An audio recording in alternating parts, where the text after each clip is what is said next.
అనుదిన నిత్య జీవపు మాటలు. దేవుని నామానికి మహిమ కలుగునుగాక. దేవుని వాక్యాన్ని చదువుకుందాము.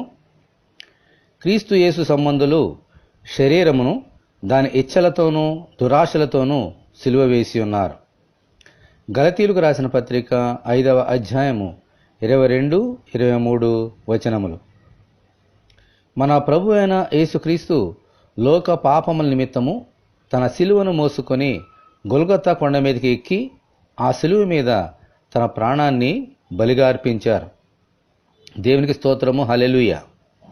ఆ సిలువను మోసిన యేసయ్య మనతో, నన్ను వెంబడింపగోరిన ఎడల తను తాను ఉపేక్షించుకొని తన సిలువను ఎత్తుకొని నన్ను వెంబడింపవలనని చెప్పారు.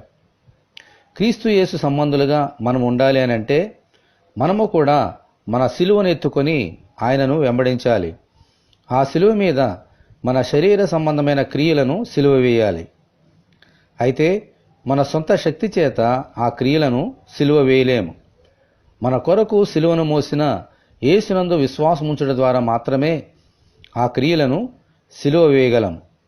ప్రభువా, మా సిలువను మోసుకుంటూ శరీరమును దాని ఇచ్చలతో సిలువ వేయనట్లు అనుగ్రహించమని ప్రభు అయిన యేసుక్రీస్తు ద్వారా మనమందరము దేవుని ప్రార్థన చేసుకుందాము.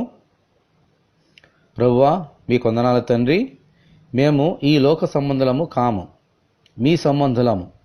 కాబట్టినైనా మా శరీరాన్ని దాని ఇచ్చలతో దురాశలతో సిలువ వేయనట్లుగా అనుదినము మా సిలువను మోసుకుంటూ మా దురాశలను, శరీరాశలను, నేత్రాశలను, జీవపు డంబములను సిలువ వేసి నీ బిడ్డలుగా, మీ సంబంధులుగా ఈ లోకములో కొనసాగునట్లుగా మీ కృప మాకు అనుగ్రహించమని, ఈ వాక్యం వింటున్న నీ బిడ్డలందరినీ అలాగూ దీవించమని యేసు అతి పరిశుద్ధమైన నామములో ప్రార్థన చేయుచున్నాము తండ్రి, ఆమెన్.